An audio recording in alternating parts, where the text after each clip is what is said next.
نحمده ونصلي على رسوله الكريم اما بعد فاعوذ بالله من الشيطان الرجيم بسم الله الرحمن الرحيم رب اشرح لي صدري ويسر لي امري واحلل عقدة من لساني يفقهوا قولي رب زدني علما اللهم صل على سيدنا ومولانا محمد وبارک وسلم۔ امام بخاری نے اس کتاب کو خود اپنی زندگی میں 90,000 لوگوں کو پڑھایا۔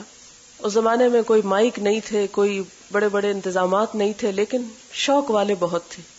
اللہ کا شکر ہے کہ وہ سنت زندہ ہو رہی ہے۔ بہرحال انہوں نے اس کتاب کو پڑھانے کے ساتھ بعد میں اس کتاب کو پڑھنے والوں کے لیے دعائیں کی، اور آپ کو معلوم ہے امام بخاری مستجاب الدعوات تھے، یعنی ان لوگوں میں سے تھے جو دعا کرتے اور قبول ہوتی تھی۔ لہٰذا یہ بات تجربے سے ثابت ہے کہ جن لوگوں نے اس کتاب کو پڑھا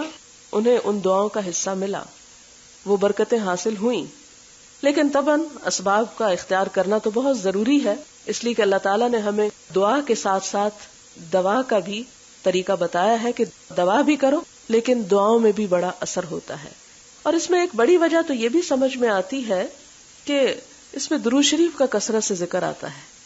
اس لیے جو شخص ایک مرتبہ درود شریف پڑھتا ہے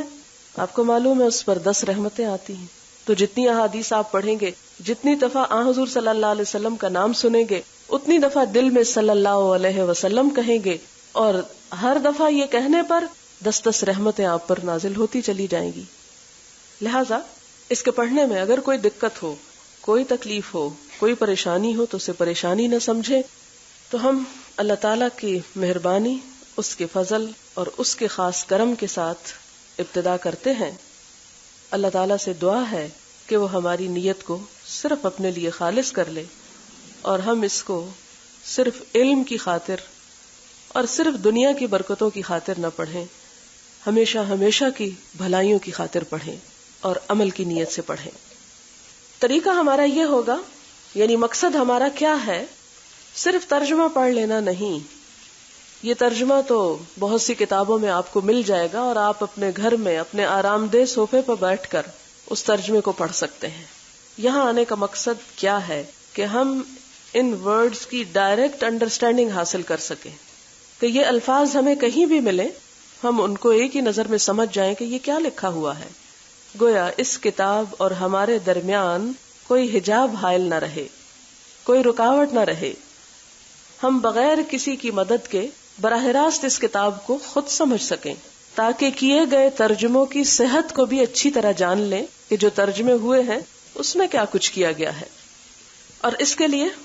جس طرح میں آپ کو قرآن پاک کا لفظی ترجمہ پڑھا چکی ہوں، اسی طرح ورڈ ٹو ورڈ ٹرانسلیشن کروں گی، اور مختصر تفسیر اور وہ تمام مضامین جو احادیث میں آتے چلے جائیں گے اس کی بھی ساتھ ساتھ وضاحت کرتی رہوں گی۔ لہٰذا اس مجلس سے فائدہ اٹھانے کا بہترین طریقہ یہ ہے کہ عربک ٹیکسٹ آپ کے سامنے ہو، لیکن یہ میری طرف سے کوئی پابندی نہیں ہے۔ اگر کوئی شخص صرف مجلس میں برکت کے لیے آ کے بیٹھنا چاہے اور سننا چاہے تو بھی وہ آ سکتا ہے،